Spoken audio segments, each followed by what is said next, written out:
Marvelous ladies and gentlemen, welcome back. If it's your first time here, grab yourself a nice drink, a stiff one if you like it like that, or a soft one if that's how you like it. And we're going to be talking about our backhoes. Now, today I want to talk to you about the importance of your dreams and nightmares. Do you have a nightmare that you remember from a young age? One that doesn't necessarily scare you anymore, but you remember it. It's kind of ingrained into your childhood memories. When did you have it? How old were you? In fact, do you remember your first nightmare? Or rather, scary dream? Because it's not always the same thing. Comment down below. Tell me the story.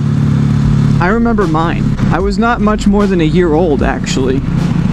For some reason, I remembered this. I don't remember a lot from back then, but I remember this, and I remember riding around a little tiny car that's pedal-powered. So, my first ever scary dream. I remember it was one of those dreams where your brain already started firing a little bit, but then you went back to sleep, because you still have sleeping chemicals inside of you. So your brain's not sure what to do, so you have really vivid dreams. I found myself as an entity, not in the body of a young child, which I was, but as just an entity. Like I was just energy. I was consciousness in its purest form. I found myself in this big, wide open, grassy plain. I had never seen a grassy plain in my life at that point. I was living in Greece, and we don't have big grassy plains there. We have, it's almost a savanna.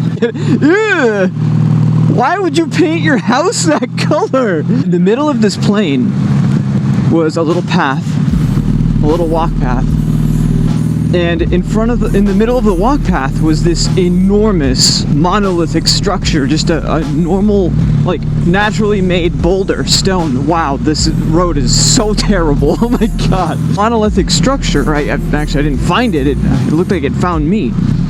And it was so massive and awesome. Like, I was afraid of it. I was afraid of this big, giant boulder. It really was nothing more than just a monolith. It wasn't like, it didn't move, it didn't say any words to me, it didn't glow, it was literally just a frickin' rock. But it scared me. And I was like, why am I so afraid of this rock?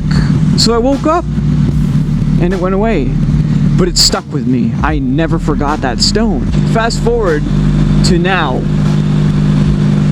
I was thinking a lot about that dream because I had some mentors in my life ask me, what do the monkeys in your head look like?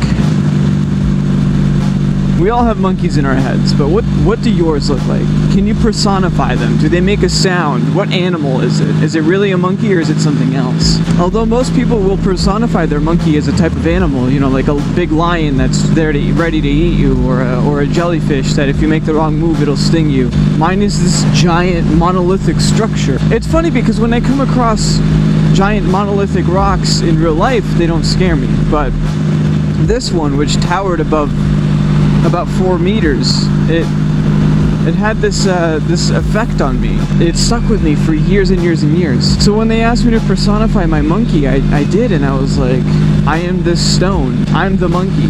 You will never be strong enough to lift me. You will never be smart enough to move around me.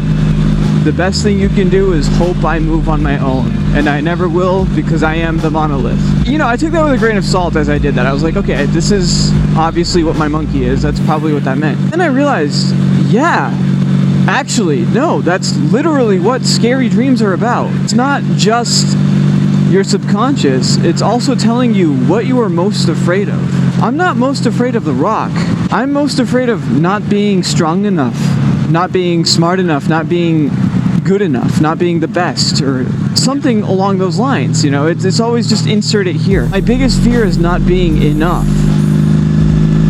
not being me enough.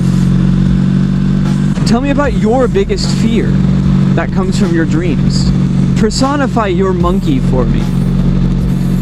Tell me what it is that your dreams can tell you about yourself. And if you're not sure, just tell me what your scary dream is. Maybe that will awaken something in you, where a week after you write the comment, you'll come back to it and realize, you know what? This is what I need to work on. personally, what I need to work on is letting things go and understanding where my power lies. Too often I have found myself in my lifetime being apologetic for things that I have no power or control over, things that I'm not actually responsible for. I realized this before in my life, but I had gone too extreme with going against that as well, to the point where I was avoiding blame for everything, even things that I was responsible for. So now I've gotten to a point where I clean up with the people I'm supposed to, and I normally don't make mistakes. When I do, I fix it pretty much immediately if I can. And if I can't, I make a promise and I hold it. Okay. The people that told me that people were driving crazy today were right, because that person just pulled out in front of me. I know the GoPro doesn't really capture it as much, but that was closer than it looks. How are all of you? I want to hear about your lives. How's everything going? Unlearn. What the hell am I unlearning? How an E-class is worse than an S-class? How many of you watching this are longtime subscribers? Colt Green, I know that you're always on here. You're the man, dude. You always come by. You always make yourself present in the comment section. I appreciate you. I want you to know that. We're in New Hampshire right now, and I just realized that every little town park I've seen in New Hampshire has cannons in it. So how are you liking the vinyl wrap? Do you like it? I don't know if I love it yet. A lot of people have been very divided about the camo wrap.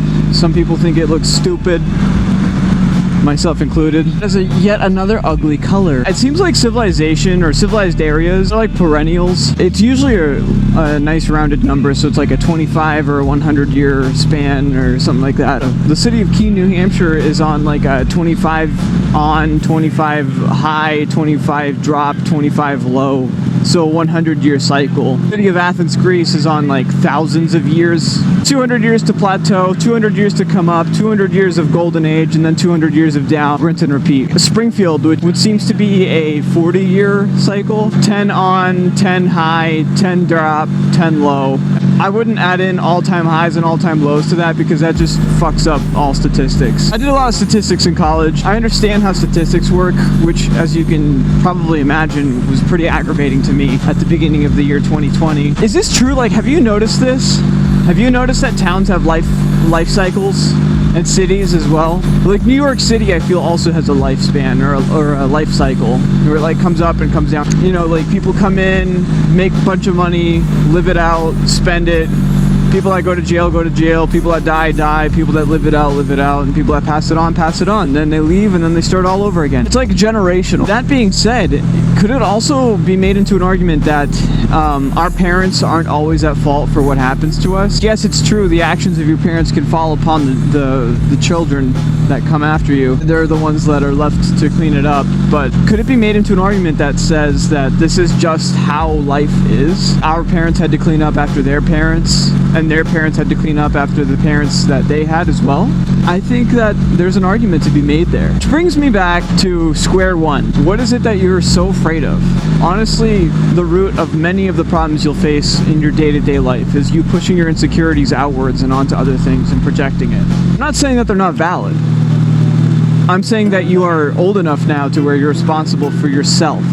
And I really mean that you are responsible for you, your actions, your thoughts. You're not responsible for the actions of other people or the way that they think. What is your big scary dream? Why do you remember it still? Have you worked through it yet? And if you haven't, why not? Anyways, folks, I'll leave you with that. Until next time, stay safe, have fun, and stay marvelous. Peace!